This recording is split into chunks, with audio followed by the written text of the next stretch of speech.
বৃষ্টিতে কি কেউ জলে ডুবে মারা গেছে? না, জলে ডুবে মারা যায়নি। বৃষ্টিতে কি ঘর ভেসে কেউ মারা গেছে? না, মারা যায়নি। মারা গেছে কিভাবে? Electric pole. কেউ কি ইচ্ছা করে গিয়ে একটা ইলেকট্রিক পোলে ঝাঁপ মেরে মারা গেছে? মারা যায়নি। তার আছে কিনা, এই তারটা শর্ট সার্কিট হয়ে আছে কিনা, এইটা তো কোনো দুর্ঘটনা না, এটা তো মানুষের তৈরি করা দুর্ঘটনা। মমতা বন্দ্যোপাধ্যায় এত বড় বড় কথা বলছেন, বৃষ্টি নিয়ে রাজনীতি হচ্ছে কেন?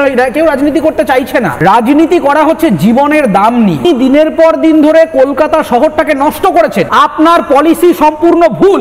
আপনি একটা কথায় কথায় 34 বছরে সিপিএম শাসনের নাম করেছেন, আর আজকে 14 বছর ধরে এখানে শাসন করছেন, একটা সঠিক আরবান প্ল্যানিং করতে পারেননি। আপনার অধিকাংশ জায়গায় মিউনিসিপ্যালিটি কর্পোরেশনগুলির ড্রেনেজ সিস্টেম শূন্য।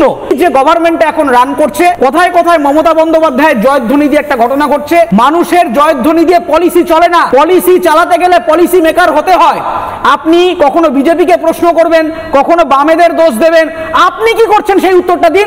আপনি মানুষের সামনে একটা কাগজ তুলে এনে দেখান যে আমি এই কটা প্রিভেন্টিভ মেজারমেন্ট নিয়েছি, দিয়ে কানেকশন চলছে, তার কটা রিপোর্ট তৈরি হয়েছে। কাজ শুধুমাত্র ফুটেজ খাওয়া নয়, ঘন্টায় ঘন্টায় কথা বলে শুধু প্রেস কনফারেন্স করে নবান্নের সভাঘর থেকে ডায়লগবাজি করাটা সরকারের কাজ নয়। পরিবেশ সংক্রান্ত একটা ডকুমেন্ট দেখান। আমি চ্যালেঞ্জ করে বলছি রাজ্য সরকারকে, পশ্চিমবঙ্গ সরকার পরিবেশ নিয়ে একটা প্রপার পলিসি এক্সিকিউটেড করেছে যেটা কলকাতা শহরের পরিবেশকে অ্যাড্রেস করছে। একটা ডকুমেন্ট দেখা, একটা